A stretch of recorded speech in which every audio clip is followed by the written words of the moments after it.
سب سے پہلے ہم اپنے گھر سے اصلاح کا آغاز کریں، اور اپنے گھر سے اصلاح کا آغاز کرنے کے لیے سب سے پہلے ماں باپ نیک و صالح بنے۔ اسی لیے نبی کریم صلی اللہ علیہ وسلم پر جس کتاب کا نزول ہوا قرآن کریم، اس میں حضرت لقمان حکیم کے واقعے کو قرآن نے بیان کیا کہ ایک باپ اپنی اولاد کی کیسے تربیت کرے۔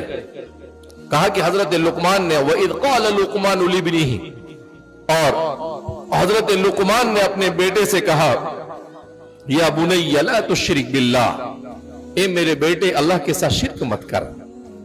کہ اس سے معلوم ہوتا ہے کہ ماں باپ کی ذمہ داری ہے کہ وہ اپنے بچوں کو سب سے پہلے توحید کا درس دے۔ اب ماں باپ کو ہی نہیں معلوم توحید کس کو کہتے ہیں، ماں باپ کو ہی نہیں معلوم ایمان کیا ہے، ماں باپ کو ہی نہیں معلوم اسلام کیا ہے، ماں باپ کو ہی نہیں معلوم احسان کیا ہے۔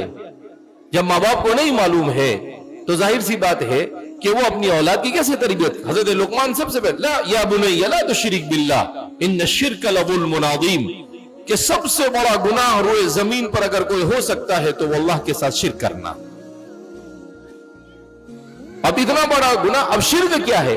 آج دیکھو ہمارے معاشرے میں پوچھو اچھے لوگوں کو کچھ پتا نہیں، شرک کس کو کہتے ہیں، کفر کس کو کہتے ہیں، نفاق کس کو کہتے ہیں، ایمان کس کو کہتے ہیں، اسلام کس کو کہتے ہیں، اعمال صالحہ کس کو کہتے ہیں، عقیدہ کس کو کہا جاتا ہے، اخلاق حسنہ کس کو کہتے ہیں، اخلاق ذمیمہ کس کو کہا جاتا ہے، باطن کی فکر، باطن کی اصلاح کسے کہا جاتا ہے، کچھ معلوم نہیں۔